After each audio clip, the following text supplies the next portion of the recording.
Magandang araw sa atin mga kalingap. Mga kalingap, may panibago po tayong update kay Dara. Pero bago po yan mga kalingap, kung bago pa lamang kayo sa channel ko baka naman po pwedeng pa-like and subscribe my channel para lagi po kayong updated sa aking videos.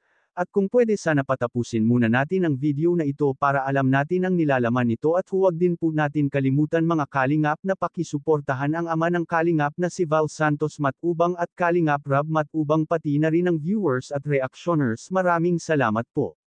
Mga kalingap, Dara may pakiusap ito sa kanyang tatay. Labis kasi ang pagkalungkot ni Dara kapag lumayo muli ang kanilang tatay. Kaya sinabihan ito ni Dara na huwag nang lumayo pa para lang makahanap ng trabaho at isapastiin ang kanyang tatay dahil construction ang mapapasukan.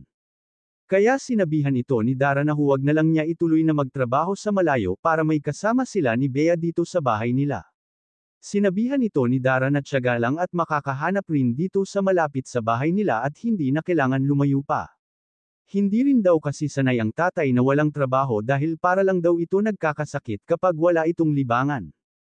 Pero yon ay sang-ayon din ito sa sinabi sa kanya ni Dara. Sinabihan din ito ni Kuya Rab ang tatay ni Dara na tuloy-tuloy naman ang suporta nila Kuya Rab kay Dara hanggat ito ay makatapos ng pag-aaral si Dara. Kaya tiyaga lang muna habang wala pa siya mahanap na trabaho. Sabi nga ito ni Kuya Rab ay mas mabuti kung dito maghanap ng trabaho sa malapit para may kasama ang dalawa niyang anak. Para kahit papaano ay mabawas-bawasan ang pag-alala nila Kuya Rab kila Dara at Bea, kaya sabi konting tiis na lamang makakahanap din ito ang kanyang tatay. Halos dama-dami pa rin ang tumutulong na sponsor ito kila Dara at Bea kahit alam nila na andito na rin ang kanyang tatay para alagaan muli sila. Kaya madami na pahanga sa ito kay Dara dahil sa kanyang katapangan para sa kanyang nakakabatang kapatid. Kaya, mga kalingap hanggang dito na lang muna ang update natin kay Dara. Maraming salamat po.